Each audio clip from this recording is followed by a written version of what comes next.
Hello guys. तो इस video में हम सॉल्व करने की कोशिश करेंगे कुछ numerical problems related to previous video का जितना भी बेसिक हमने कवर किया। ओके, तो गाइस आपको वीडियो में नोट्स के स्क्रीनशॉट लेने की ज़रूरत नहीं है। आप वीडियो के डिस्क्रिप्शन बॉक्स में जाकर वहाँ पर जो लिंक है उस पर क्लिक करोगे तो वहाँ से आपको वीडियो के क्लीन नोट्स मिल जाएंगे। ओके, तो अब जैसा कि मैंने आपको कहा कि हम इस वीडियो में कुछ न्यूमेरिकल प्रॉब्लम्स को सॉल्व करने वाले हैं। एक दो न्यूमेरिकल प्रॉब्लम्स को सॉल्व करें और उस वीडियो को फाइनल टच देंगे। ओके, तो गाइज जो 90% स्टूडेंट्स की यह थिंकिंग रहती है कि ओ माय गॉड डायनामिक्स। तो गाइज डायनामिक्स को स्टूडेंट्स क्या है कि बहुत ही ऐसे ले लेते हैं ना कि हाँ बहुत हार्ड है, हमसे नहीं हो पाएगा। कि कोई भी टीचर है वो आपसे यही कहेगा कि आप क्वेश्चन को पहले अच्छे से रीड करो, फिर वो क्या पूछता है, क्या वो तुम्हें गिवन देता है, तो ये चीज़ आपको पहले क्लियर होनी चाहिए। तो स्टूडेंट्स की ये थिंकिंग रहती है कि हाँ अगर हमें गिवन मिल गया तो ठीक है, फिर उसने पूछा क्या है तो हमें नहीं समझ आ रहा। तो ऐसा हमें सोच के नहीं चलना कि डायनामिक्स बहुत हार्ड है, कि कोई रॉकेट साइंस नहीं है, बस सिंपल है कि अपने माइंड को थोड़ा सा जनरेट करना है कि डायनामिक्स सिंपल है। अब हम इसको चुटकियों में सॉल्व करेंगे। ओके, तो बस सोचना ये है कि डायनामिक्स सिंपल है। ओके, तो हम सॉल्व करते हैं और अभी पता लग जाएगा कि डायनामिक्स कितनी सिंपल है।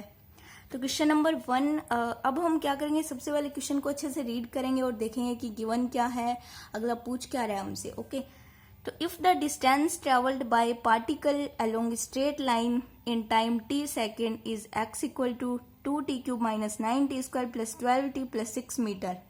क्या करें कि एक पार्टिकल है और उसने डिस्टेंस ट्रेवल किया t टाइम में एक स्ट्रेट लाइन के अकॉर्डिंग, तो जो डिस्टेंस है वो इतना है। ओके, तो इसने पूछा क्या कि find velocity when it's acceleration will be zero, कि जब पार्टिकल का एक्सेलरेशन जीरो हो जाता है तो उसकी वेलोसिटी कितनी होती है, and what will be its velocity at that time, और उस टाइम पर जब एक्सेलरेशन जीरो हो जाता है उस टाइम पर पार्टिकल की वेलोसिटी कितनी होती है।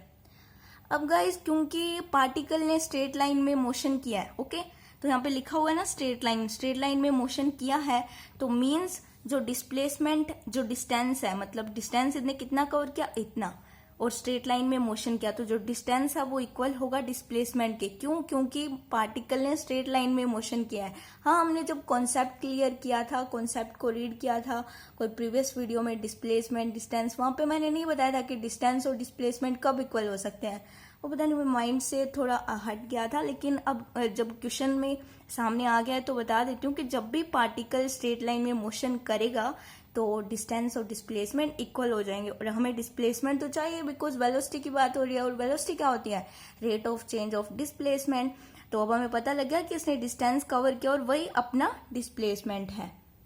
तो गाइज अब हमने क्वेश्चन पढ़ लिया और क्वेश्चन पढ़ते ही हमें पता लग गया कि अगले ने गिवन दिया हमें डिस्टेंस मींस डिस्प्लेसमेंट, तो डिस्प्लेसमेंट हमने गिवन लिखा और हम जानते हैं कि इसकी यूनिट जो है वो मीटर होती है। तो अब जबकि हमें वेलोसिटी चाहिए, हमें एक्सेलरेशन चाहिए, तो velocity v equal to dx upon dt, कि हम इसका डेरिवेटिव करेंगे with respect to t। So हमने किया v equal to 6t² minus 18t plus 12, जिसको हम नेम देते हैं इक्वेशन नंबर 1।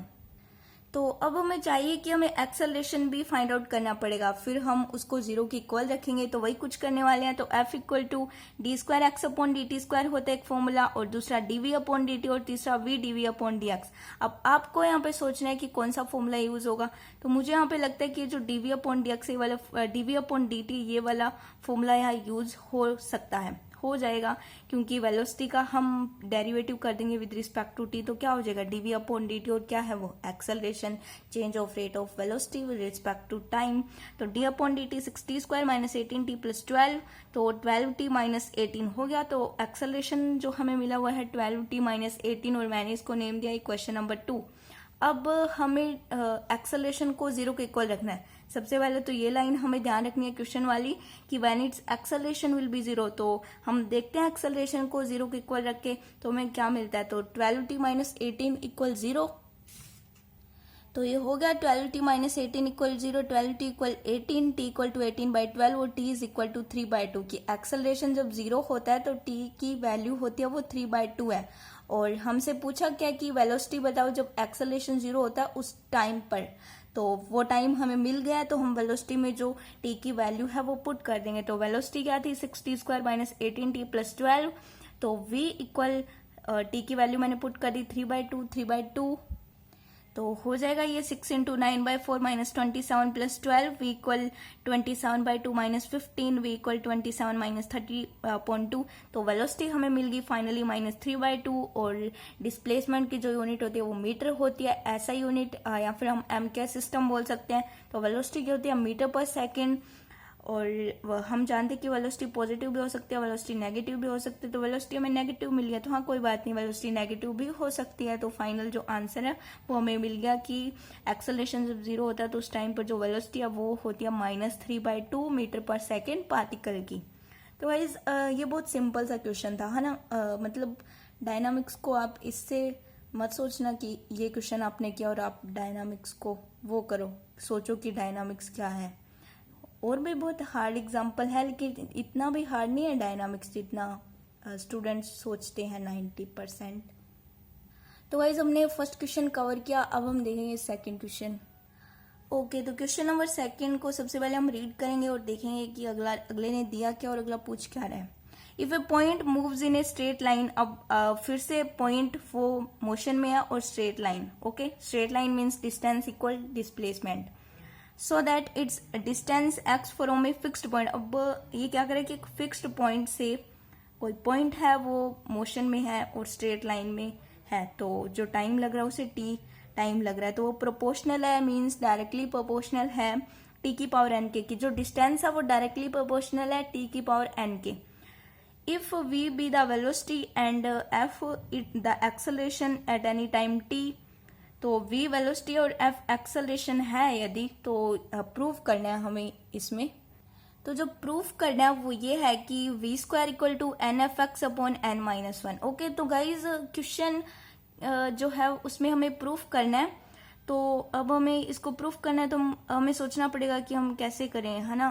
तो सबसे पहले हम प्रूफ को देखने से पहले हम देखेंगे कि अगले ने दिया क्या, तो वो हम गिवन लिखेंगे पहले। तो सॉल्यूशन गिवन दैट, जो उसने बोला था अभी मैं पढ़कर आ रही हूँ कि x डिस्टेंस है वो डायरेक्टली प्रोपोर्शनल मीन्स डिस्प्लेसमेंट भी, क्योंकि मोशन स्ट्रेट लाइन में हो रहा है। तो x डायरेक्टली प्रोपोर्शनल t की पावर n, तो अब हमें प्रोपोर्शनलिटी का साइन हटाना है, तो हम एक कांस्टेंट ऐड करेंगे, तो x इक्वल टू के टी की पावर n, जो डिस्प्लेसमेंट है वो हो गया x इक्वल टू के टी की पावर n, और मैंने इसको नेम दिया इक्वेशन नंबर 1। तो यहाँ से हम लिख देंगे कि k is a constant of proportionality. तो गाइज अब हमें ये प्रूफ करना है। अब हमने देख लिया कि ये हमें गिवन है, ओके गिवन है, ठीक है, हमने गिवन लिख लिया। अब हम देखेंगे कि हम कैसे इसको प्रूफ कर सकते हैं, है ना, प्रूफ कर सकते हैं कि कैसा प्रूफ बनेगा इसका। तो velocity v² equal to n तो ठीक है हो जाएगा, x की हम वैल्यू पुट कर देंगे, ये x है, तो हमें क्या चाहिए f चाहिए और v चाहिए, है ना। वैसे हमें f चाहिए क्योंकि हम RHS लेके अगर प्रूफ कर दें v² तो हो जाएगा LHS इक्वल टू RHS। तो f चाहिए, उसके लिए हमें v भी चाहिए क्योंकि वेलोसिटी पहले निकलेगी फिर ही तो एक्सेलरेशन निकलेगा। तो वेलोसिटी हम निकालते हैं dx अपॉन dt, तो d अपॉन dt के t की पावर n हो जाएगा, k कांस्टेंट है तो n t की पावर n-1 की x की पावर n का जो डेरिवेशन होता है वो क्या होता है nx n-1। तो हो गया, जिसको मैं नेम देती हूँ क्वेश्चन नंबर 2। एक्सेलरेशन हो जाएगा dv अपॉन dt, तो d अपॉन dt के n t की पावर n-1, और फिर इसको भी हम डेरिवेटिव कर देंगे f इक्वल टू के n, ये के n दोनों कांस्टेंट है तो ये मल्टीप्लाई में है, तो n-1 t की पावर n-2 हो जाएगा, क्योंकि n-1 तो n-2। तो हमारे पास डिस्प्लेसमेंट भी है, हमारे पास वेलोसिटी भी है और हमारे पास एक्सेलरेशन भी है, तो 3 इक्वेशन है हमारे पास। जब हमारे पास 3 इक्वेशन है तो हम क्यों नहीं कर सकते LHS इक्वल टू RHS, भाई बिल्कुल कर सकते हैं। तो अब हम RHS लेंगे और उसमें वैल्यू पुट करेंगे, और वो क्या वैल्यू पुट करेंगे, हम एक्सेलरेशन की वैल्यू पुट करेंगे, हम डिस्प्लेसमेंट की वैल्यू पुट करेंगे और हम LHS के इक्वल इसको रख देंगे, मतलब प्रूफ कर देंगे। तो guys from equation first second and third को हमने RHS में पुट किया, मेरे पास f की वैल्यू वो n के था, देखो RHS हमारे पास क्या था nfx अपॉन n-1, तो n तो ठीक है, एफ की वैल्यू क्या है, K N N minus one T की पावर एन माइनस टू, ये इतनी एफ की वैल्यू है, और एक्स की वैल्यू है के टी की पावर एन अपॉन में जो एन माइनस वन है वो है। तो एन माइनस वन से n minus one cancel out, और n n n n n square, और k square n square k square, और टी की पावर एन माइनस टू है, टी की पावर एन माइनस टू है, 2 मिनट का, इस टी की पावर एन माइनस टू और टी की पावर एन, इनको हम ऐड करेंगे तो टी की पावर 2n माइनस टू हो जाएगा। तो इसको हम लिख सकते हैं टी की पावर 2n माइनस वन। सो हमने लिखा टी की power 2n minus one. Guys आपको ये पता होना चाहिए ना कि ऐड क्यों हुआ, क्योंकि आधार सेम है तो घातें जुड़ जाती है ऑब्वियसली, तो वही हुआ है यहाँ पर। तो ये सब बहुत बेसिक है तो पता होगा ये। तो एन के अब N square k square T square सबके ऊपर स्क्वायर है, तो हम इसको कॉमन लेंगे। देखो एन के टी की पावर एन माइनस वन का स्क्वायर हो गया, तो अब एन के टी की पावर एन माइनस वन की वैल्यू कहाँ पे आई है, देखो एन के टी की पावर एन माइनस वन की वैल्यू क्या है, वी, और वी के ऊपर जो स्क्वायर था तो वी स्क्वायर जो इक्वल आ गया एल एच एस के, तो हमारे पास हो गया L H S equal to R H S, मतलब R H S equal to L H S. तो हमने प्रूव कर दिया, तो हम यहाँ से लिख सकते हैं कि हैंस प्रूव्ड। मुझे ये बहुत डिफिकल्ट सा क्वेश्चन लगा था, बट ये बहुत ईजी रहा है ना, कि हमें डिस्प्लेसमेंट वेलोसिटी और एक्सेलरेशन ही चाहिए था, और हो गया ये आर एच एस इक्वल हो गया एल एच एस के। तो गाइज आपने देखा ना कि हमने किस टाइप से किस तरह से हमने क्वेश्चन को बहुत ही इजीली सॉल्व कर दिया। और क्यों इजीली सॉल्व कर दिया, क्योंकि ये बहुत ही इजी क्वेश्चन थे, है ना। तो वो टफ क्वेश्चन आएंगे लेकिन उनको भी हम सॉल्व कर देंगे कि कुछ नहीं है डायनामिक्स, हम इसको बहुत ही इजी वे में लेके चलेंगे। तो बस इजी वे में लेना है और डायनामिक्स को सॉल्व करना है।